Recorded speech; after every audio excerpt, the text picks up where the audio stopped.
À plus de 200 millions de kilomètres de la Terre, un intrépide voyageur envoie ses premières photos à ceux qui n'ont pas eu la chance de partir.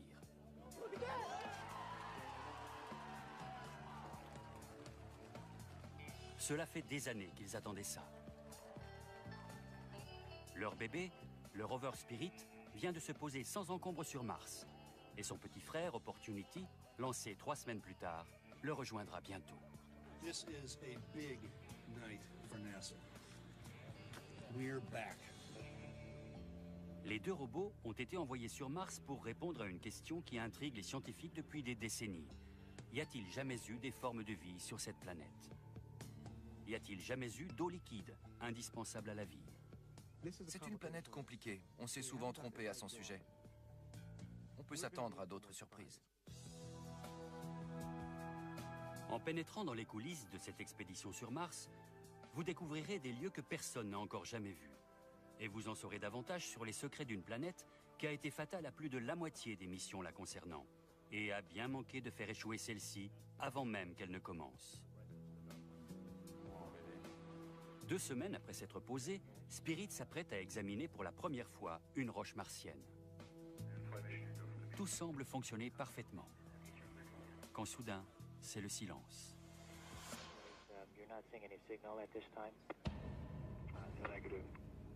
Brusquement, la fête s'interrompt.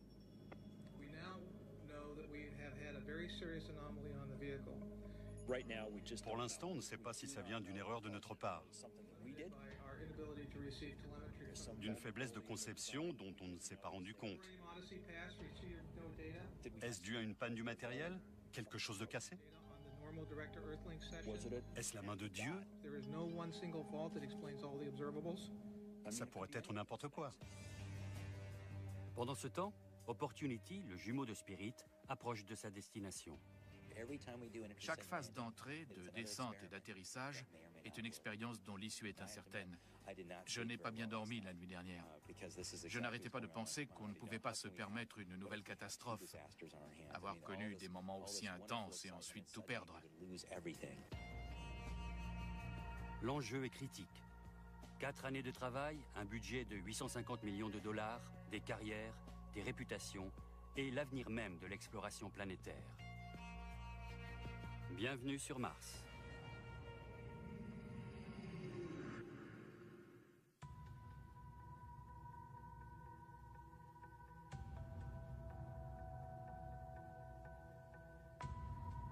Le rover Spirit se trouve à 200 millions de kilomètres de chez lui.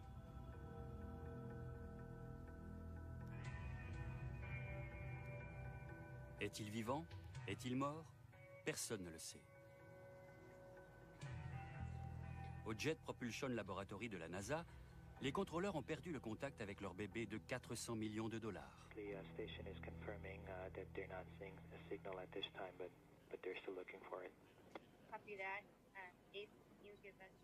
Spirit s'apprêtait à faire ses premiers relevés d'une roche martienne lorsque le signal s'est interrompu.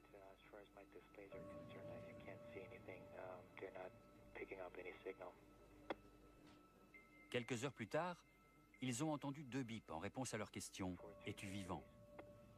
C'était hier. Mais aujourd'hui, c'est le silence. Jusque-là, ils ignorent toujours ce qui ne va pas. Leur seule certitude est que leur rover est très loin de chez lui et malade. Quand on a reçu ces images, on a vraiment eu l'impression d'y être, de se balader dans le désert par une journée d'été. Et puis, quand le véhicule a cessé de nous parler, on a brusquement pleinement ressenti la distance entre la Terre et Mars. Et c'était terrifiant de se dire que ce lien ténu qu'on croyait si solide s'était brisé.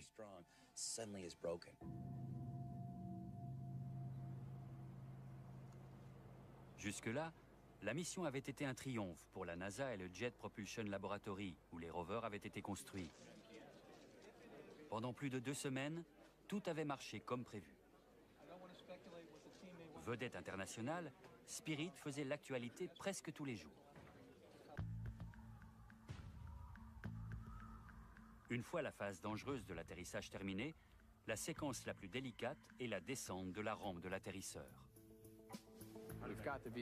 Le rover s'est déployé complètement, prêt à partir. C'est là qu'on lui a donné l'ordre de faire son premier pas. À ce stade-là, un plantage aurait été une véritable catastrophe. L'idéal serait d'avancer tout droit. L'ennui est qu'une partie de l'airbag gêne la progression. Craignant que Spirit ne se coince dedans, les ingénieurs décident d'utiliser le rover d'essai et lui font répéter une manœuvre délicate. Un demi-tour sur l'atterrisseur pour qu'il reparte dans une autre direction. C'est comme un premier enfant. La première fois, on est très attentif, on est inquiet pour tout. Parce qu'on sait que le monde a les yeux braqués sur vous. Pour Spirit, ça a été une période difficile. On n'a pas dormi beaucoup.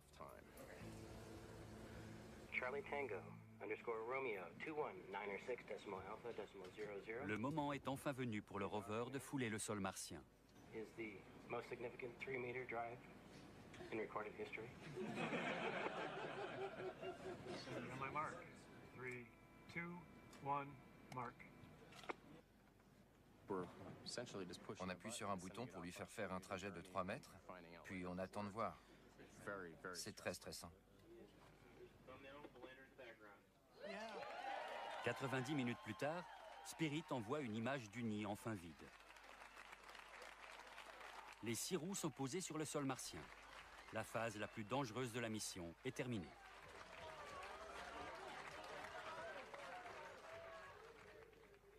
Spirit va pouvoir entamer sa mission d'exploration, ce que tout le monde attend depuis longtemps. Et c'est là que, brusquement, il s'arrête de parler.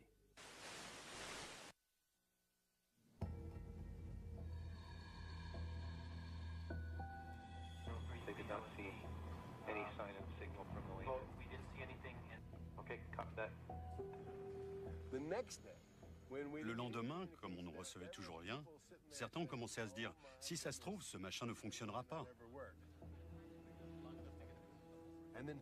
Et puis, au moment où on s'y attendait le moins, il s'est mis à envoyer des données. Flight station reported that they're seeing signal at 143536 on all the downlink channels. Great news. Let's see if we can look up to it. On a eu ce qui ressemblait à un des messages qu'on attendait tant. Mais à mesure qu'on le déchiffrait avec tout le monde autour de nous, on s'est rendu compte que c'était du charabia.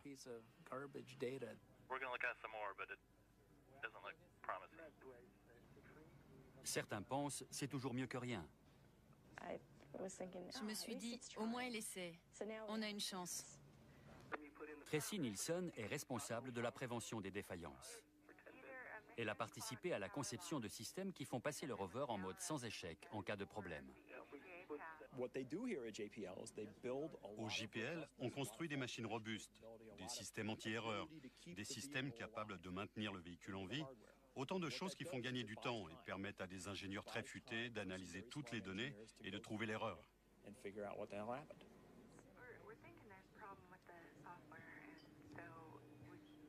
Plusieurs théories sont émises, mais en l'absence de données émanant de Spirit, les experts ne peuvent diagnostiquer l'origine de la panne.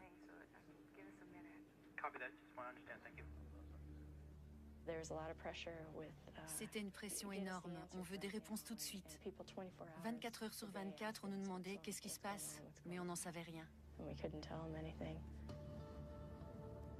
1 heure plus tard, ils tentent de nouveau de faire parler Spirit. Et là, il nous a répondu, c'était super. Tout avait l'air de se dérouler parfaitement, on était ravis. Et 1 minute plus tard, il nous a transmis la même donnée. Puis la même de nouveau. Puis la même de nouveau. Puis la même de nouveau. On se serait cru dans le film Un jour sans fin. Et d'un seul coup, plus de signal. Au moment où Spirit semble avoir complètement perdu la tête, il rappelle, transmettant enfin des informations utiles. Son ordinateur a tenté de se réinitialiser 66 fois au cours des 2 derniers jours. Sur Terre, quand un ordinateur tombe en panne, il suffit d'appuyer sur le bouton Reset. Mais dans le cas de Spirit, il n'y a personne pour appuyer sur le bouton. Le robot est donc programmé pour se réinitialiser tout seul. C'est exactement ce qu'il a fait encore et encore pendant 48 heures, sans passer en veille la nuit pour économiser ses batteries. Alors qu'il aurait dû dormir, il était complètement réveillé, à fabriquer on ne sait quoi toute la nuit. Pendant ce temps, son système d'accumulateur s'épuisait de plus en plus, parce que le véhicule n'a pas été conçu pour faire ce qu'il faisait à ce moment-là.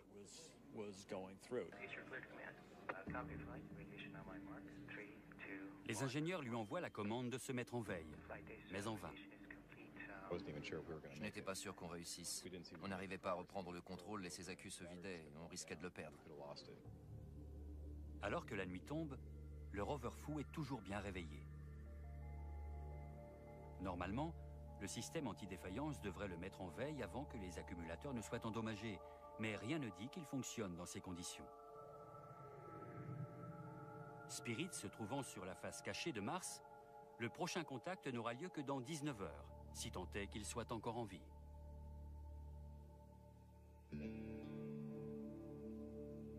Au JPL, tous travaillent d'arrache-pied pour trouver le lien entre les différents problèmes identifiés. Tout le monde est épuisé. On fait livrer des pizzas. À un moment, j'ai passé 27 heures d'affilée au boulot. Il y a toujours quelque chose à chercher, à vérifier. Et même quand on rentre chez soi, on n'arrive pas à dormir.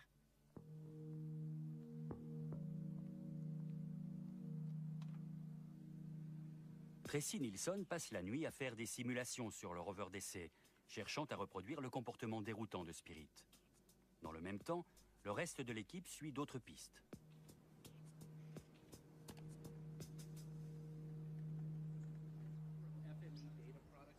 Au petit matin, ils ont un suspect, la mémoire flash de Spirit, l'équivalent d'un disque dur où l'ordinateur stocke des données, même quand l'alimentation est coupée. On avait vu durant les tests qu'il existait un moyen d'isoler la mémoire flash et de la mettre momentanément hors jeu. Ignorant toujours si Spirit est encore en vie, les ingénieurs le reprogramment de façon qu'il redémarre sans utiliser sa mémoire flash.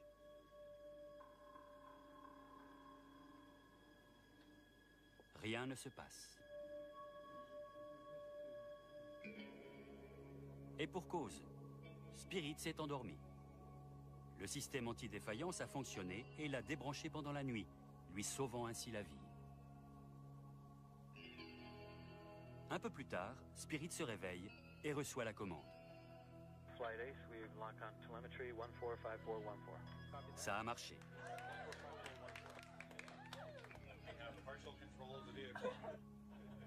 Mais privé de sa mémoire flash, Spirit ne peut pas faire grand-chose.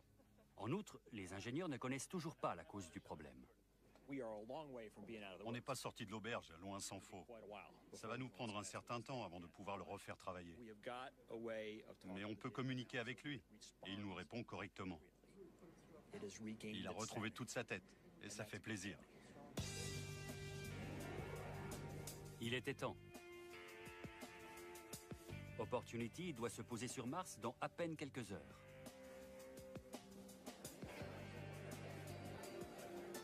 Samedi 24 janvier au soir. C'est l'heure H au JPL.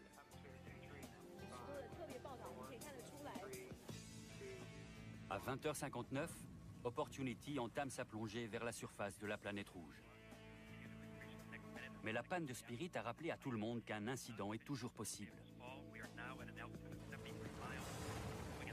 L'atterrissage est la phase la plus dangereuse de la procédure. Pendant 6 interminables minutes, le sort de la mission est suspendu au fonctionnement des parachutes et des airbags automatiques. Si on ne parvient pas à garder son sang-froid, on est fichu.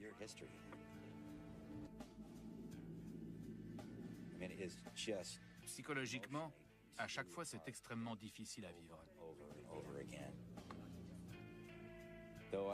Pourtant, c'est un moment très exaltant. Si on réussit à poser le véhicule sur Mars, on sera vraiment aux anges. The spacecraft is bouncing on the surface of Mars and rolling around. The antenna is pointed in many different orientations. LCP, we see it on the LCP. We're seeing it on the LCP.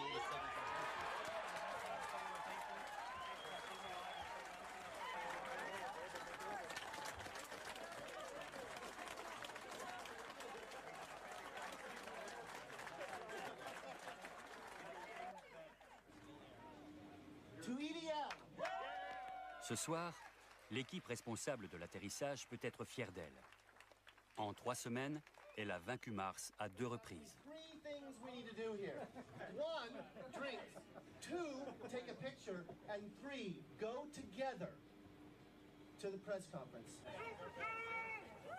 Pendant 3 ans, ces hommes et ces femmes n'ont vécu que pour une seule chose, poser les rovers sains et saufs sur Mars. À présent, leur rôle est terminé. Enfin, presque. La salle de presse a beau être bondée de journalistes impatients d'entendre les responsables de la NASA. Rien ne peut endiguer ce flot impétueux.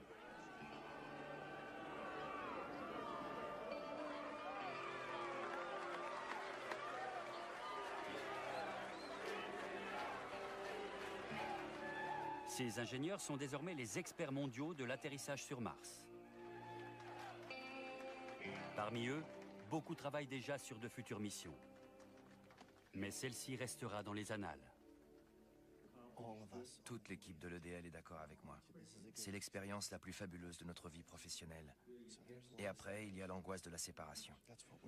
Mais ce qui compte, c'est que rien n'égalera jamais ce que nous avons vécu. To the Mars Exploration Rover team, the best in the world.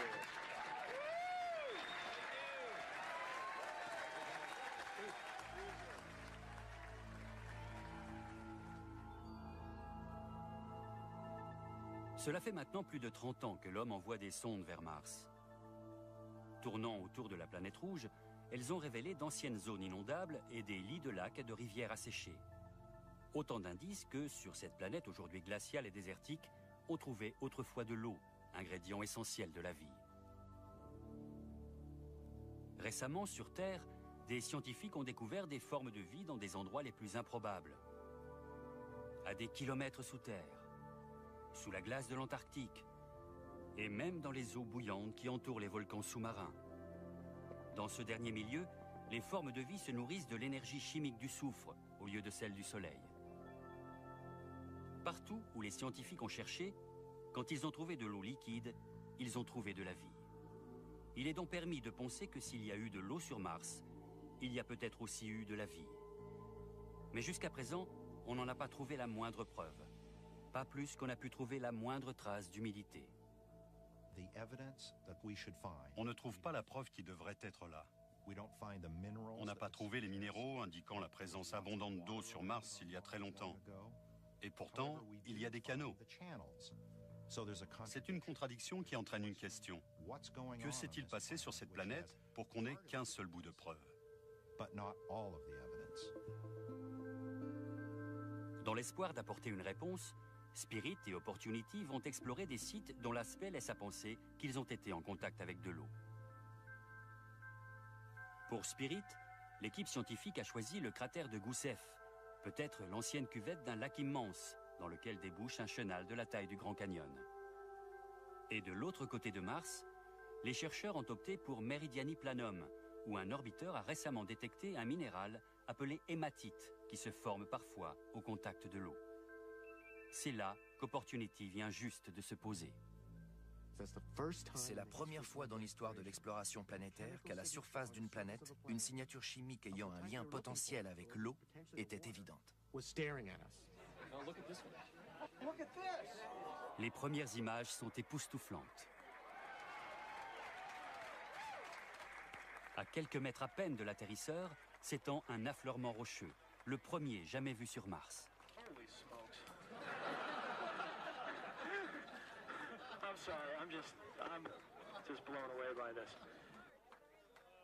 Pour les géologues, les affleurements rocheux sont précieux, car ils renferment de véritables archives sur les environnements passés. This is the sweetest spot I've ever seen. That outcrop in the distance is just out of this world. I can't wait to get there. I got nothing else to say, I just want to look. Lorsque l'image complète leur parvient enfin, les experts de la NASA s'aperçoivent qu'Opportunity a réussi un tour de force en se posant au beau milieu d'un cratère peu profond. On a eu une sacrée chance. On n'aurait pas pu viser mieux. On est pile dans le fond du cratère. Et tout le long des parois, il y a des roches apparentes qu'on ne verrait pas autrement. Ce sont des affleurements magnifiques. Si on s'était posé dans une plaine, ces roches pourraient se trouver à 1 mètre sous les roues et on n'en saurait rien. Alors que là, on est en plein milieu.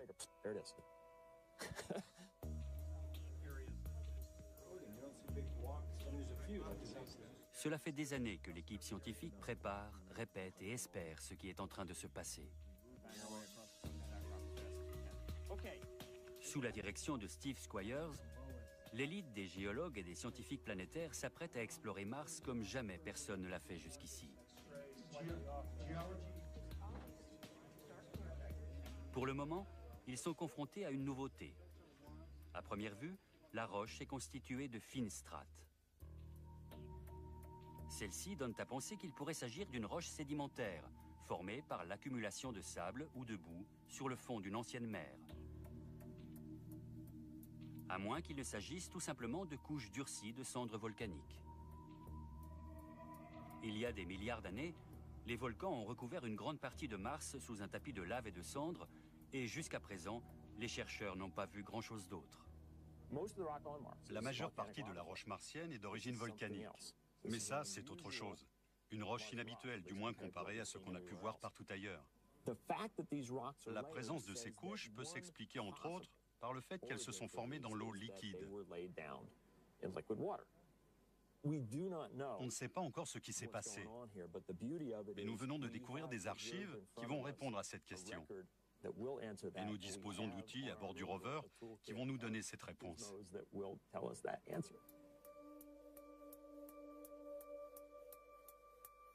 Une semaine plus tard, Opportunity quitte son atterrisseur.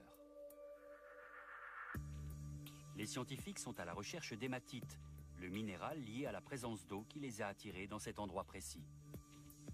Le spectromètre d'émission thermique, baptisé Minites, peut déterminer la composition minéralogique des roches selon la façon dont elles absorbent et irradient la chaleur.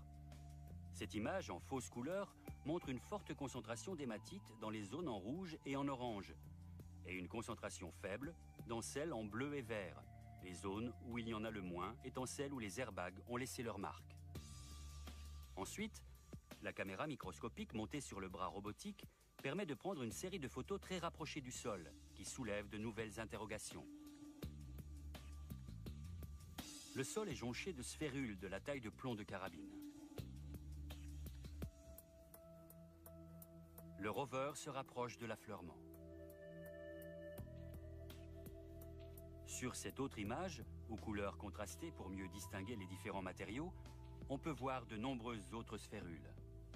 De plus près, il apparaît qu'elles sont le fruit d'un phénomène d'érosion.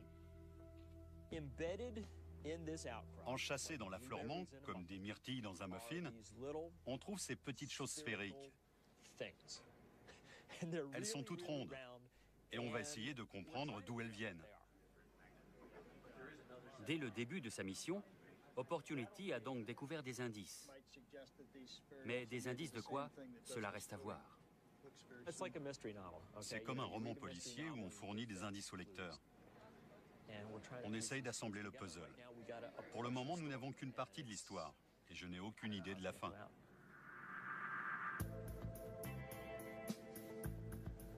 De son côté, Spirit est prêt à se remettre au travail. Les ingénieurs ont fini par comprendre le problème. Sa mémoire flash était saturée.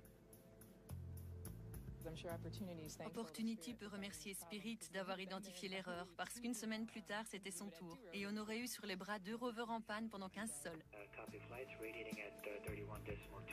Une fois tout vérifié, ils effacent les dossiers inutiles et déclarent Spirit guéri, mettant l'incident sur le compte de douleur de croissance. Spirit a toujours donné l'impression d'être un enfant à problème. C'est arrivé au moment précis où toute notre attention se portait sur Opportunity qui allait se poser. Un peu comme un frère jaloux qui ferait l'intéressant.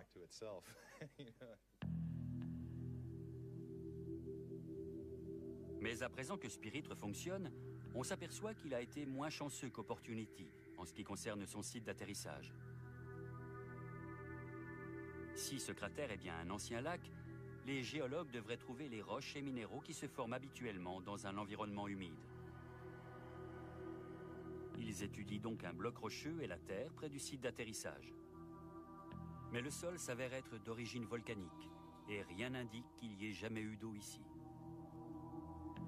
Les indices qu'ils recherchent ont peut-être été enterrés, ou bien érodés, si tant est qu'ils aient jamais existé. Les roches que nous avons analysées sont d'origine basaltique, le type de lave le plus répandu. Pour moi qui m'intéresse aux laves, c'est parfait. Mais c'est une vraie déception pour la mission, puisqu'on cherche des indices prouvant qu'il s'agit du lit d'un ancien lac. Il y a 15 ans, Nathalie Cabrol a été parmi les premiers à suggérer que Gusev avait autrefois été un lac, et elle s'est battue pour que le cratère soit un des 2 sites d'atterrissage. Je pense que nous sommes sur la bonne voie. Simplement, ça ne saute pas aux yeux comme à Meridiani, où on a atterri juste devant un affleurement. Si les signes de la présence d'eau ont été recouverts, les géologues ont une chance d'en trouver dans les parois exposées d'un petit cratère dans le sol de Gusev. Mais ce cratère, baptisé Bonneville, est à 300 mètres du site d'atterrissage de Spirit. Bonneville pourrait nous donner un aperçu intéressant de ce qu'il y a sous nos pieds. Le trajet va prendre des semaines, mais c'est leur seule chance. On se raccroche vraiment à des fétus de paille. C'est un site difficile, plus dur à apprécier. Mais c'est ce que Mars nous a donné, alors... À Meridiani, par contre, l'équipe d'Opportunity est aux anges. Le rover a mis toute la semaine pour traverser l'affleurement, en voyant une mosaïque d'innombrables gros plans. Les scientifiques sélectionnent les zones à étudier. On a l'impression d'être revenu en première année de géologie. On examine les indices en se demandant qu'est-ce que ça peut bien être. Cette planète nous est étrangère. On ne sait pas ce qu'on va trouver quand on analysera ces roches de plus près. À chaque photo qui arrive, on espère découvrir enfin la clé du mystère. Si cet affleurement a été exposé à de l'eau liquide, la composition chimique de la roche en aura gardé des traces. C'est ce que cherche Opportunity. Chaque rover est équipé de 2 spectromètres sur son bras robotique. L'un identifie les minéraux contenant du fer, l'autre les éléments chimiques des matériaux. Les 2 spectromètres travaillent en bombardant leur cible de radiation et en analysant le signal renvoyé. En effet, chaque élément et chaque minéral a sa propre signature. Jusqu'à présent, les instruments ont détecté une grande quantité de soufre, élément chimique commun dans les gaz volcaniques. Combinés à l'eau, ces gaz peuvent se transformer en acide sulfurique, lequel est susceptible de réagir avec certaines roches pour produire des sulfates. Si la roche était riche en sulfate, cela prouverait donc la présence d'eau. Mais il se peut que le soufre détecté par les instruments ne forme qu'une mince couche à la surface. La seule façon de s'en assurer est de creuser. Pour cela, les rovers disposent d'un outil abrasif spécial, le RAT. Mais le responsable du RAT est inquiet. Avant l'atterrissage, je croyais qu'on avait pensé à peu près à tout ce que Mars nous réservait.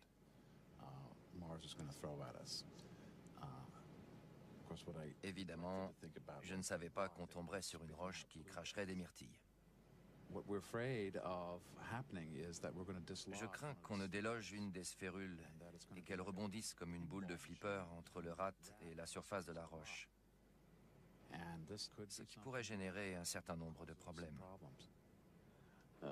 Mais pour Steve Squires, ils sont sur la bonne piste.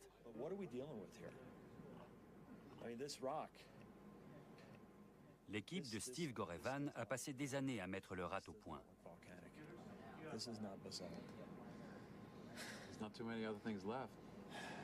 À présent, le succès de la mission en dépend.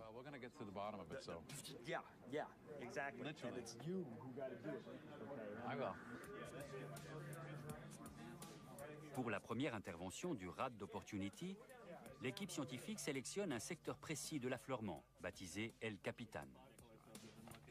Steve Squires indique au pilote du rover la zone où ils veulent travailler. Ensuite, le pilote entre une série de commandes pour expliquer au rover comment s'y rendre. Malgré les millions de kilomètres qui séparent Mars de la Terre, le véhicule s'arrête à quelques centimètres à peine de la zone désignée. Steve Gorevan, lui, redoute de tomber sur des myrtilles. Sur une image grandeur nature, il a choisi pour le RAT une zone apparemment dépourvue de sphérules. Mais quand arrivent les agrandissements, une mauvaise surprise l'attend. Il y a aussi des myrtilles. Look at this. You cannot see this berry in the place that we looked at. You just can't see it. You got it properly registered with the PanCam? You know where you are? I did not see those spherules in the PanCam. Steve, sit down with some PanCam images and get this stuff registered. You got to figure out where you are, man. I promise that's what Phil and Keel are doing. That's what we've been doing since I got here. But we can't find this. We're not at the edge. Well, it's obviously there. We'll solve it. Solve it. Solve it by the science. Hey, we get paid. You know, we'll solve it. Chaque nouvelle journée sur Mars apporte son lot de problèmes qu'il faut résoudre rapidement.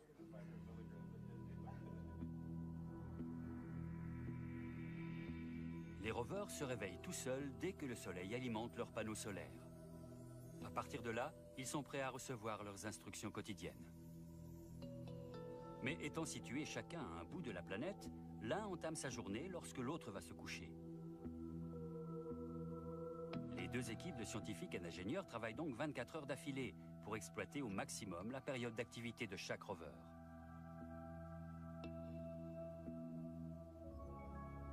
Ce n'est pas là le seul problème. Sur Terre, la journée compte 24 heures. Mais un sol martien fait 24 heures et 40 minutes. Chaque jour, les rovers se réveillent donc 40 minutes plus tard que la veille, obligeant les équipes sur Terre à suivre le même rythme.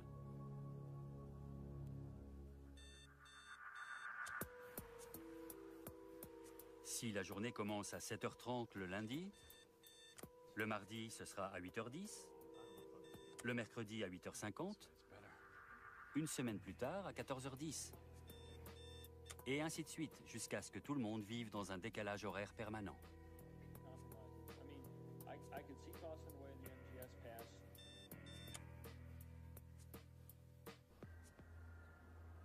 Tous travaillent entre quatre murs, confondant le jour et la nuit,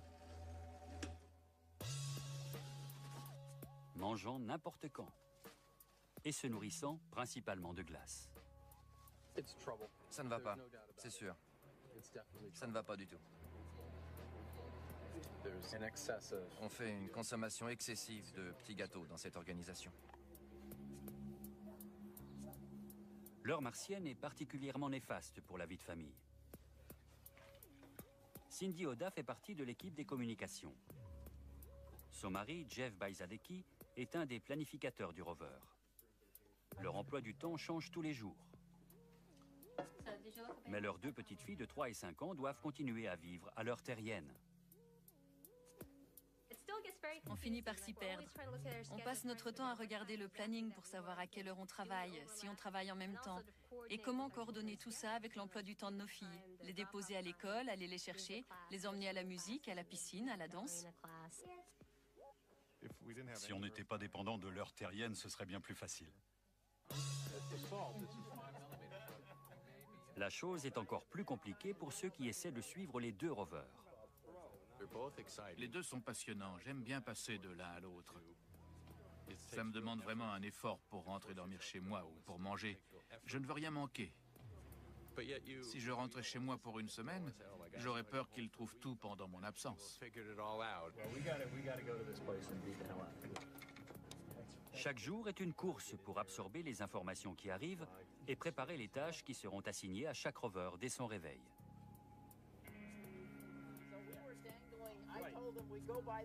Personne ne connaissant leur durée de vie, chaque minute compte. À Meridiani, le moment est venu de choisir la partie de roche à abraser sur El Capitan. Il faut qu'on se décide maintenant. Et quand je dis maintenant, il faut que ce soit fait d'ici 1 heure.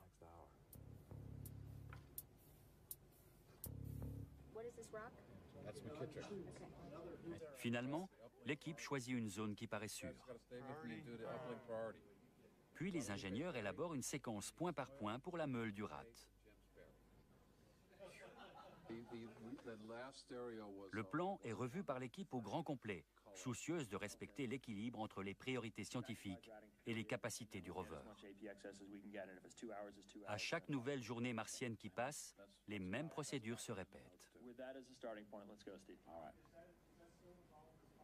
Les ingénieurs traduisent le planning scientifique en une succession de commandes compréhensibles par le rover. Et quand Opportunity se réveille, la séquence est prête. twisted knot in the stomach mode. First time using all. Yeah, wait. Au centre de contrôle, on vérifie pour la dernière fois la position du rat avant de donner le feu vert au véhicule. And now the fun begins. Si le rat est mal positionné, il risque de mal fonctionner. C'est un travail d'orfèvre. Mais sur Terre, les techniciens ne voient qu'une image figée et une succession de chiffres sur un écran. This I can't stand this. It's like, I wish it was over. That's good. Contact switch is tripped. Pour autant qu'il puisse en être sûr, le rat est prêt. So are you ready to give a formal go for the rat sequence, Master? Yes, I think we are. More definitive. We'll go to rat. Go to rat. I like that. Okay. You are clear to command. On my mark, 3, 2, 1, mark. The rat has been engaged. This is a childhood. C'est un rêve d'enfant de participer à une mission comme celle-ci. Un vrai rêve d'enfant. Et je me sens une grande responsabilité pour cette phase de la mission. Peu importe si on trouve des faillots là-dessous, je m'en fiche. L'important, c'est que cet engin fonctionne. Ce soir-là, Opportunity doit transmettre les images de son travail. Et quand elles arrivent, en direct de Mars, voici un gros plan à basse résolution du trou creusé par le rat. Oh, baby. Oh, yeah. I'll take it. Yes, you see that hole? I heard the bomb. Oh man. Oh, this is huge. This is huge. It's beautiful, man. You did it. Okay, well, next stop, Guadalupe. It's the most important hole we've ever dug. Désormais, les spectromètres ont une vue dégagée de l'intérieur de la roche. Leurs analyses confirmeront peut-être l'hypothèse de l'eau, mais il faudra attendre quelques sols pour le savoir.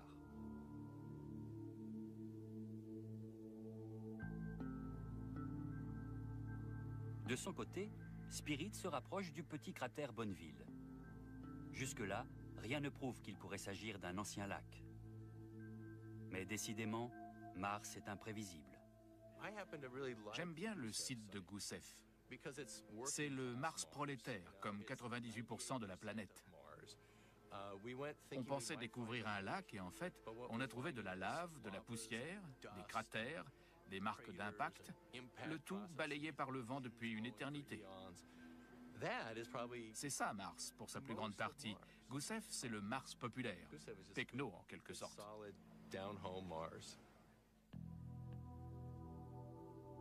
Tout pourrait cependant changer lorsqu'ils verront ce qu'il y a au-delà du cratère de Bonneville.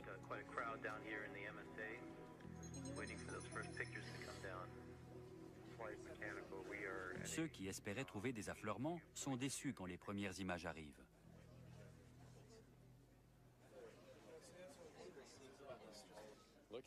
La vue qu'on a là ressemble furieusement à ce qu'on a déjà observé jusqu'ici. Have you seen anything that would pass for outcrop yet?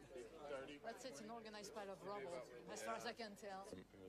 On espérait trouver des stratifications, et en tout cas sur cette image, il n'y en a pas beaucoup. On continue quand même d'espérer qu'il y en a quelque part. Mais sur l'image haute résolution, Le plus intéressant à Bonneville s'avère être les restes du bouclier thermite de Spirit à l'autre bout du cratère. Le rover passera quelques sols à explorer le bord de la dépression. Mais à quoi bon risquer de s'enliser dans un trou dont il pourrait ne pas sortir? Les Columbia Hills sont une destination plus tentante. À 2,5 km à l'est, elles montrent des indices de roches stratifiées potentiellement intéressantes. Il faudra cependant 3 mois au rover pour les atteindre, une attente interminable pour les scientifiques. Déçu peut-être, mais pas au point d'oublier qu'il y a plein de choses à étudier autour de nous et que le meilleur reste à venir.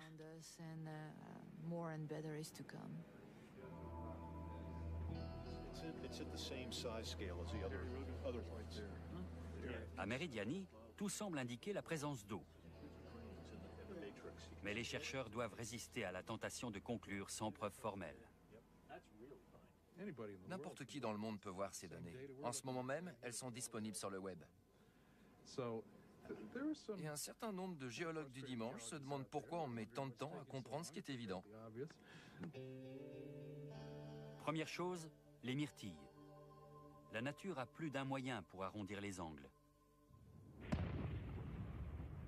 Par exemple, un impact d'astéroïde ou une éruption volcanique pulvérise des roches en fusion qui se solidifient dans l'air en minuscules sphères avant de retomber sur le sol. Ça se passe comme ça. Elles retombent par terre et sont concentrées en une seule couche. Ici, ce n'est pas le cas, elles sont éparpillées. Il semble plus probable que les fameuses myrtilles sont des concrétions, des dépôts minéraux qui se sont formés dans des roches saturées d'eau, comme les perles dans les huîtres. Du moins, c'est à cela qu'elles ressemblent. Mais pour en être sûr, il faut connaître leur composition.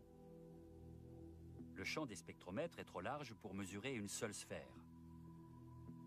En se concentrant sur un amas constitué principalement de myrtilles, les scientifiques s'aperçoivent que la signature spectrale est celle de l'hématite. Or, ce minéral qui se forme en présence d'eau est justement ce qui les a attirés à Meridiani. Sur Terre, les concrétions d'hématite sont très courantes. Dans le sud de l'Utah, elles sont créées par l'érosion et recouvrent le sol exactement comme sur Mars. La présence d'hématite dans les myrtilles martiennes prouve bien qu'il s'agit de concrétions. À lui seul, cet élément tendrait à confirmer la présence d'eau.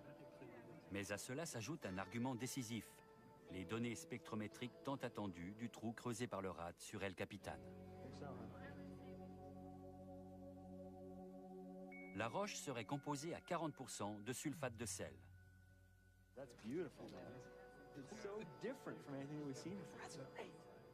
La signification de ces données est évidente. La seule explication d'une telle quantité de sel à un endroit donné est la présence de sel dissous dans de l'eau qui, à un moment donné, s'est évaporée. Si on pouvait goûter la roche, elle serait salée.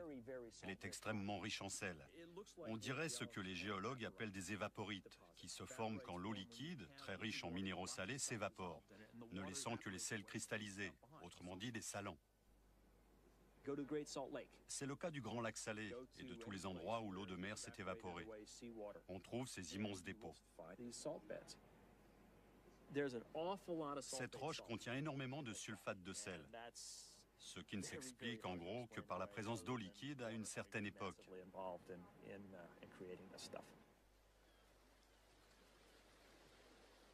Autre pièce du puzzle, familière à tous ceux qui se sont déjà promenés sur une plage à marée basse, les ondulations créées par le mouvement de l'eau sur du sable mou.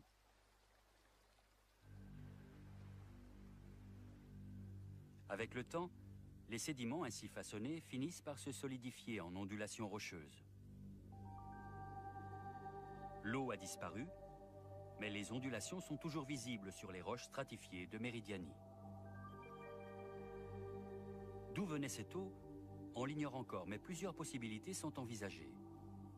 Elle aurait pu provenir d'une nappe phréatique qui, en présence d'acide sulfurique, se serait infiltrée dans la roche en déposant certains éléments comme du fer et en créant une sorte de bouillon de sel dissous.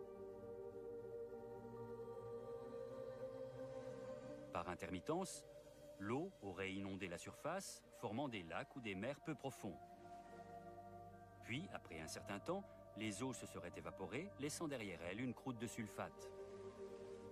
En se reproduisant de façon répétée, le phénomène aurait permis la formation d'un épais dépôt de roches salines. Les myrtilles d'hématite auraient poussé sur ces lits rocheux quand ils étaient saturés d'eau. Aujourd'hui, l'eau a disparu et la roche s'est peu à peu érodée, mais les myrtilles plus dures sont restées. Pour nous,